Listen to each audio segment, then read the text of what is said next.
Hi friends, my name is Sunil Sharma. Today we are going to discuss one of the most important topic in modern Indian history, that is Cripps mission. We are not going to go straight to the Cripps mission. We are going to follow the series of events after World War II, and we are going to see the previous year question related to those events also. The events we are going to follow starts with the aggression of Germany towards Poland, the response of British Indian response to the World War II, August offer, Indian response to August offer, and then Cripps mission. We are going to do the previous year question related to the same topics also. Our story for our session today starts from 1st September 1939. After Austria and Czechoslovakia, Hitler invades Poland. British Prime Minister becomes furious of Hitler as Hitler has broken the Munich Pact. According to the Munich Pact, Hitler was not supposed to invade the territories beyond Czechoslovakia, but Hitler did that. Britain and France promised that if Germany is going to invade Poland, then Britain and France are going to go war with Germany. And this is what they did. On 3rd of September 1939, British and France declared that they are in war with Germany. But to fight the might of Hitler, they require resources.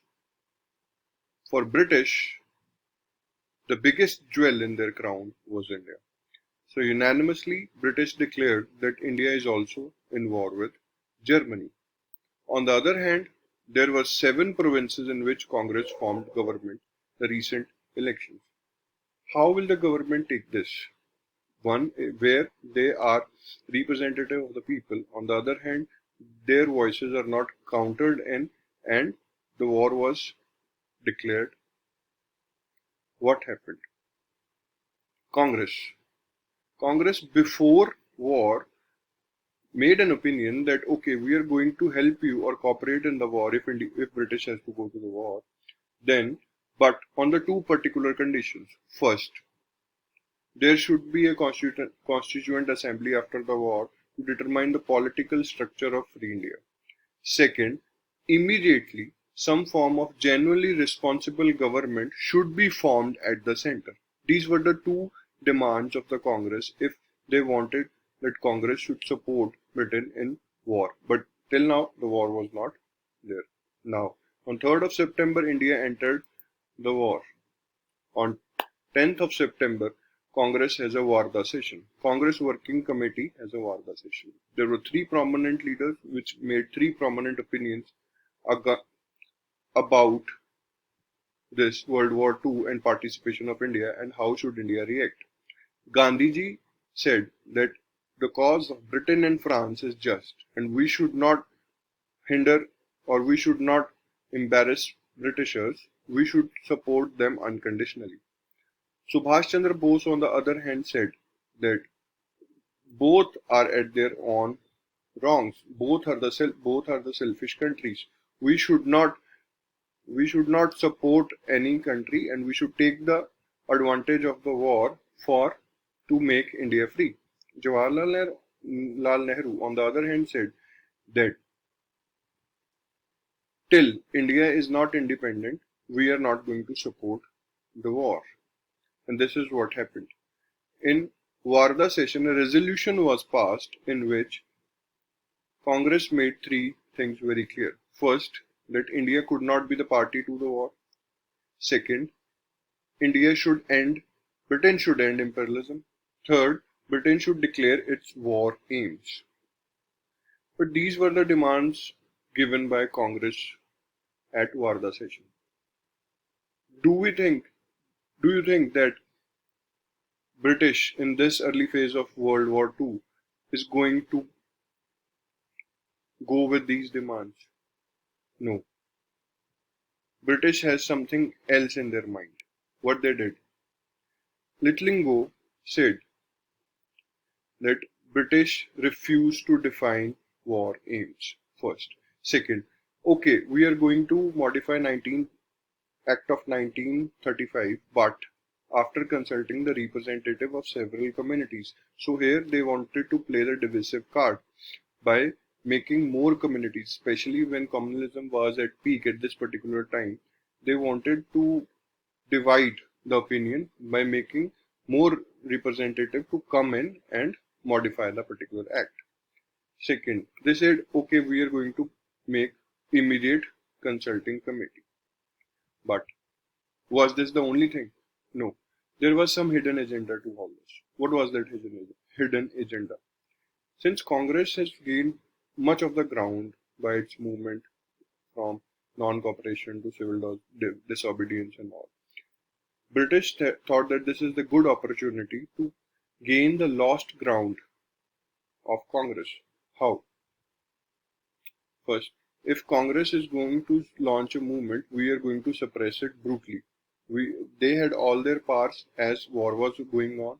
Defense of India Act was in position, and before the war itself, many laws were enacted by the Britishers so that they can curb the civil liberties. Moreover, allied troops were stationed at that particular time in India only, and they wanted to create an international sympathy towards British cause, as allied troops would see the movement and their participate in the repression itself, which will in long term will be helpful to British cause. But things happened in a bit different way. On October 23rd, 1939, there was a Congress Working Committee meeting again. In this, Congress did what it was supposed to do. The Vice-Regal statement was rejected. Second, they decided not to support the war. Third, they called upon all Congress ministries to resign in the provinces. So these were the three things they did, and the UPSC was also asked this part in particular question. We are going to see this. This is the particular question. The Congress ministries resigned in the 7 provinces in 1939 because the Congress, first statement is the Congress could not form ministries in the other 4 provinces. No, this statement is wrong. Emergence of left wing in the Congress made the working of the ministries impossible. No, this statement is also wrong. There were widespread communal disturbances in their provinces. No, this statement is also wrong. So hence we have D as the right option. We have discussed why they resign from all this. But on the other hand, Britain is not giving what Congress wants. On the other hand, Germany is gaining more of the ground. Hitler is expanding its horizons. And this makes Britain to change its mood. And they come with August offer to win the opinion of the people. So what is this August offer all about? There are some civil liberties in it. There are some progressive steps in this in the form of constitutional reforms which they are supposed to take after war. But there were some conditions also. What is August offer all about? August offer talked about dominion status. What is dominion status? The dominion status is not pure independence. It was not free independence. Still, we were subjugated to British rule, but we had some type of self-government. Second, there was expansion of Viceroy Executive Council. There would be an expansion of Viceroy Executive Council first. And second, the Viceroy Executive Council will contain most of the majority will be given to Indians. Will give more of the representation to Indians. No future constitution without the consent of minorities. Here again they start to play this minority card. They want to again divide India into by this. No future constitution without the consent of minorities. Okay. Second, last part, setting up of constitutional assembly mainly by Indians. Here also they are talking about mainly by Indians, not solely by Indians. There will be some part of foreign element in it. But there were few conditions. First, defense will remain with the British. All the treaties will be signed by the British. Protection of minorities will be the forte of British. And fourth, all India services will still act under the British control. So These were the things given in the August offer. But this was a certain significance, a certain step forward. First, they recognized, they gave some form of status to Indian government in future, that is Dominion status first. Second, they have given a provision of formation of constitution with majority of Indians in the future. But how will Congress take this offer? Will Congress take this offer in the good of the nation? No. The Congress reacts in a different way. Gandhiji, after considering this, go for a limited satyagraha. Rather than going for a full mass movement, Gandhiji goes for a limited satyagraha. We are going to discuss what is limited satyagraha, what were the elements of limited satyagraha, how it was supposed to be conducted, was it significant or not, and what was the repercussion of all these events. See, the concept is that the satyagraha has to be limited.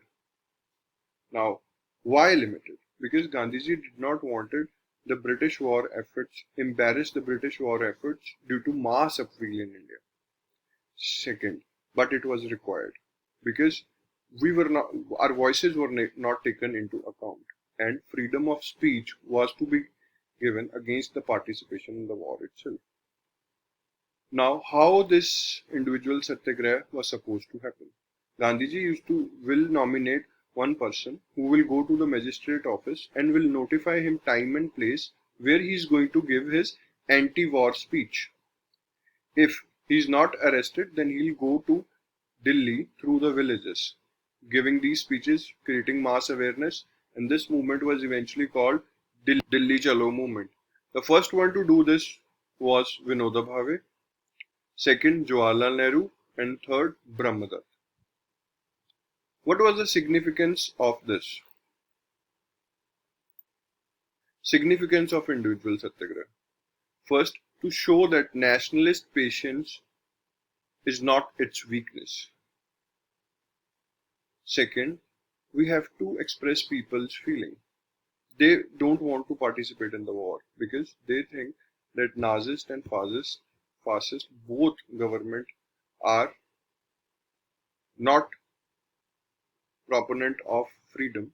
They don't propagate freedom. On the other hand, they are against the double autocracy of British rule. Third, they wanted to give an opportunity for negotiation. But was this event successful? Yes. The gravity of event was that 25,000 people were convicted for individual civil disobedience. This was an individual civil disobedience movement. And these 25,000 people were arrested under Defence of India Act. UPSC may ask under which act they were arrested. They were arrested in the Defence of India Act. So this is the previous year question related to individual satyagraha. In the individual satyagraha, Vinoba Bhave was chosen as the first satyagrahi. Who was the second? Dr. Rajendra Prasad? No. Sri Rajagopalachari? No. Sardar Vallabhbhai Patel? No. Pandit Jawaharlal Nehru. So, till now, what we have discussed? Till now, we have discussed how Hitler invaded Poland and made British and France to fight with them, fight with Germany. And to fight with Germany, British required men and material. Men and material was to be taken from India. So India get into war with Germany without taking into opinion of Indians. This made Congress and their ministries to resign. The resignation of the Congress created an effect in which they supported British war efforts, but still they were against British not giving them freedom of speech, especially when their country is taken to war. To propagate, on the one hand, British is trying to reconcile Indians as Hitler is growing its aggression. On the other hand, Congress wants to express its expression that Congress does not want to go to war. or Indians nationalists does not want to go to war. In this